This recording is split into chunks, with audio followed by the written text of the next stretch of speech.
ce que tu fais, est-ce que cela contribue à l'affaiblissement des autres chrétiens? Quand tu mets en place une action, est-ce que c'est pour fortifier les chrétiens qui t'entourent ou est-ce que c'est pour affaiblir les chrétiens qui t'entourent?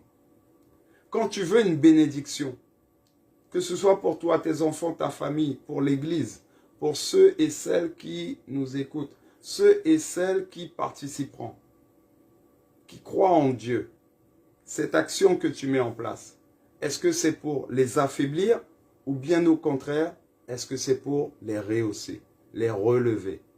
Et c'est là encore, quand je dis on doit se poser les bonnes questions.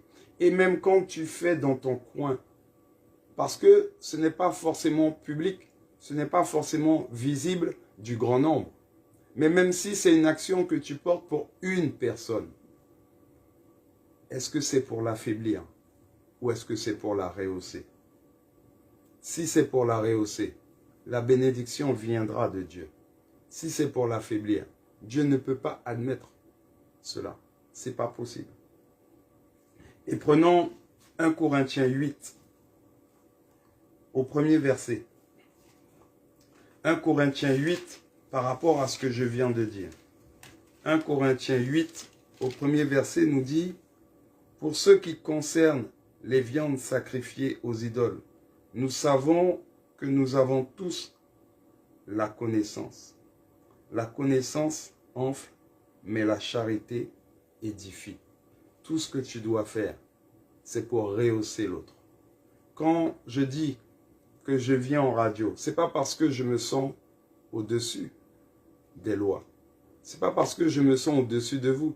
J'insiste dessus.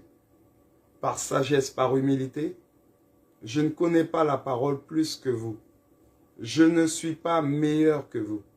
Mais simplement, je me dis que en venant ici témoigner de mon quotidien à travers la parole biblique, je suis convaincu, j'ai cette conviction en Christ, qu'il y a au moins une personne qui sera édifiée. Il y a au moins une personne qui écoutera la radio, l'émission, la parole qui est portée.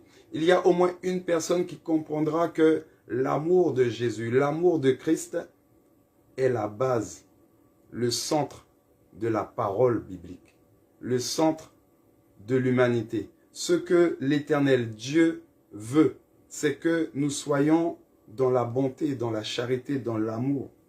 Tout ce que tu fais, tu dois le faire de manière à édifier l'autre. Même quand tu le fais pour toi,